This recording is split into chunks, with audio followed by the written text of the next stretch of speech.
The Queen Consort rushed into Westminster Abbey clutching her bright blue hat as strong winds wreaked havoc on her outfit for the annual Commonwealth Day service on Monday afternoon.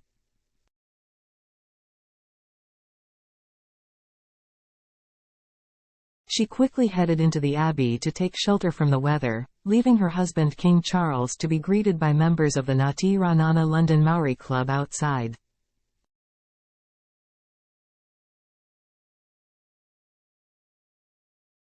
She wore a striking sapphire blue wool crepe dress and coat by Fiona Clare with a feather beret by Philip Tracy, which she almost lost in the wind.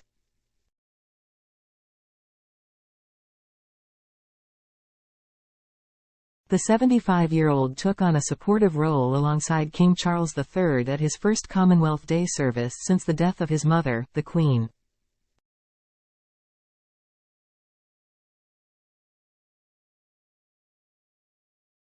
Throughout her record-breaking reign that spanned 7 decades, the King stood by his mother as she acted as head of the Commonwealth.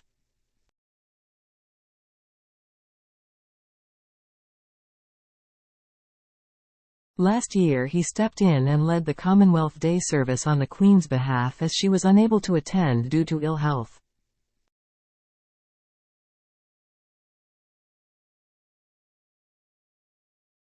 In his speech, the King paid tribute to his mother, and said, "Commonwealth Day was an occasion of particular pride for my beloved mother, the late Queen, a treasured opportunity to celebrate our Commonwealth family, to whose service she dedicated her long and remarkable life."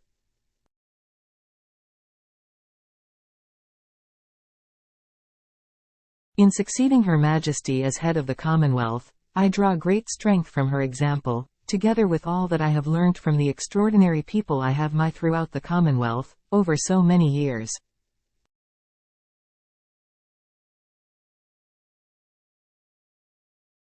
Charles spoke of how the Commonwealth has been a constant in my own life and spoke of its near boundless potential as a force for good in the world before moving on to discuss the globe's most pressing issues.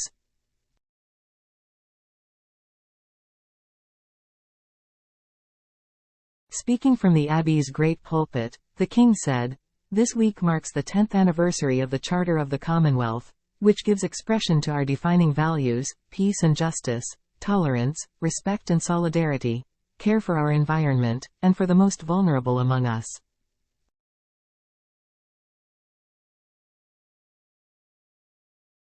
These are not simply ideals. In each lies an imperative to act, and to make a practical difference in the lives of the two.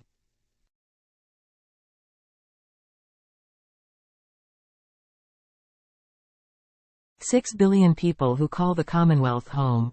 Whether on climate change and biodiversity loss, youth opportunity and education, global health, or economic cooperation, the Commonwealth can play an indispensable role in the most pressing issues of our time.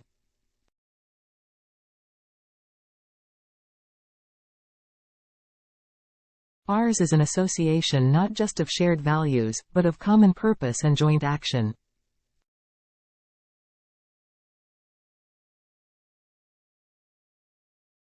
The service this afternoon marked an important day for the King, with royal expert Christine Ross noting how Camilla would have been a key support to him.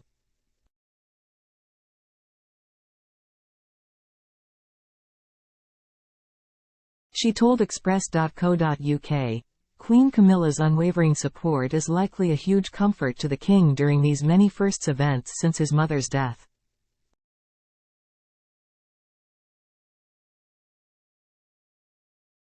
Noting the Commonwealth Day service as a staple in the royal calendar, Ms. Ross added, "As this is King Charles III's first year as a sovereign, it is likely to be a very emotional service this year."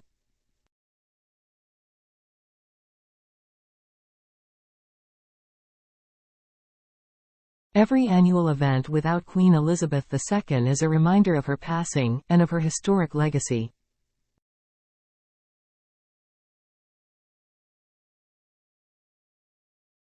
Speaking of Charles, Ms. Ross added that Charles will have been emotional in the lead-up to this event, but very conscious of forging his own path in his role.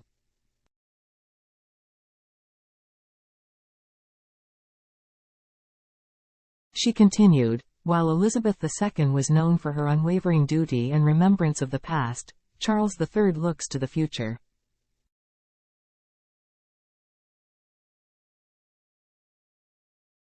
She concluded by stating that the king will be looking at how he can utilize the monarchy and adapt to a modern world and support the Commonwealth as a whole.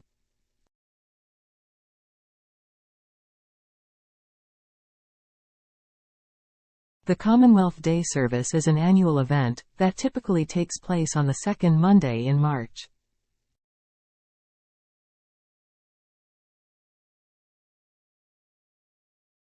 Also speaking to Express UK, royal expert Marlene Koenig described the Commonwealth Day service as bittersweet for the King.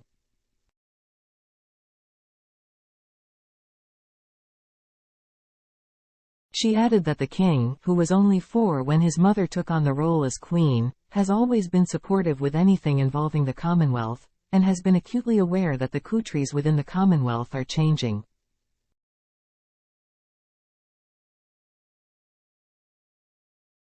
Ms. Koenig added, "The King and Queen will continue to support and respect the Commonwealth and its endeavours."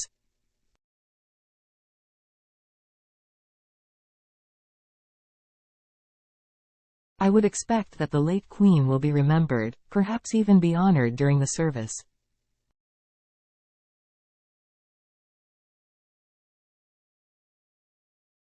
Last month, Camilla was forced to take a step back from royal duties after testing positive for COVID.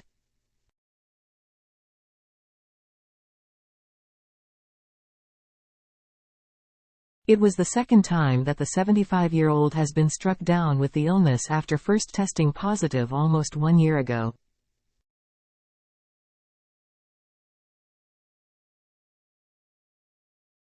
Camilla, who is fully vaccinated, made her first royal appearance the following week, appearing in high spiritus alongside the King at an event at Clarence House.